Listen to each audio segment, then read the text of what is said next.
Hello po, magluto po ako ng tinolang manok sa upo para maiba naman po ang sabaw. Sindihan ko po ka lang. Lagyan ko po ng 2 tablespoon na oil. Putin ko lang po ng konti. Gisa ko na po ang luya. Ganito lang po karami luya, 1/4 cup. Pitpitin nyo lang po.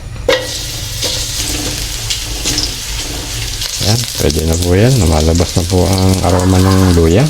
2 medium size na sibuyas or 3 maliit. 3 minuto lang po ang sibuyas. Yan, pwede na po yan. Sunod na po yung bawang, mga 5 butil na bawang, pinadtad. Yan po.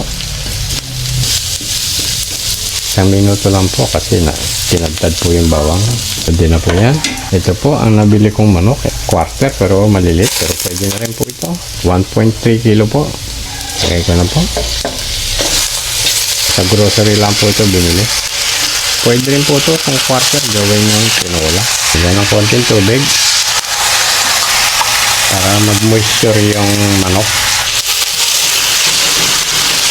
Naglagay ng 2 tablespoon na patis sa 2. Lagay po ang 5 basong tubig. 2.5 po ito. Another 2.5. Bali 5 basong tubig po. Lagyan ng 2 Knorr cubes. Ito po, lagay po sa gilid. Ito po ang isa. Lagay din po sa gilid. Pakuluan po. Pagkakulo, may ilalagay po akong sangkap pang iba. Pakuluan ko muna bago palambutin. Buksan ko na po. Kumukulo. Unang kulo. Lagyan ko po ng 1/8 teaspoon na turmeric powder. Ito po ay optional. Pero mas maganda po meron.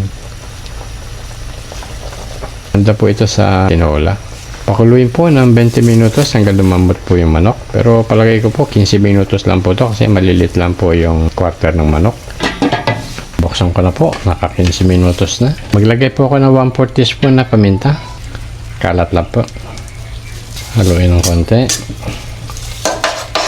Tulak-tulak lang. Ito pong upo isang piraso po ito. Mga 2 dangkal lang haba. Hindi nyo lang po yung medyo mura para wala po masyadong buto. O ito po, mura po ito. Hindi pa po nagpo-form yung buto masyado. Lagay ko na po. Ito po magbibigay ng sarap sa tinolang manok.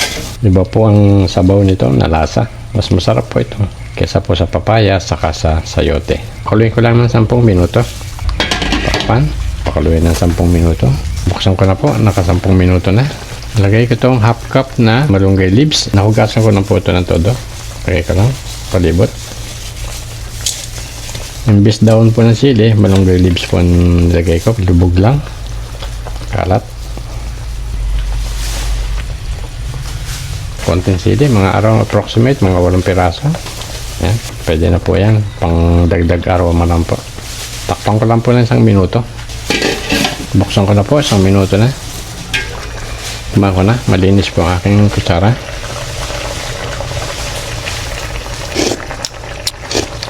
Sakto po ang lasa. Sakto po ang sipa ng luya. Kung lasa ng upo, humalo po dun sa sabaw at masarap po ang naging resulta. Meron pong pitik ng konti ng malunggay. Subukan nyo po. Sigurado hindi po kayo magsisisi. Maraming po salamat.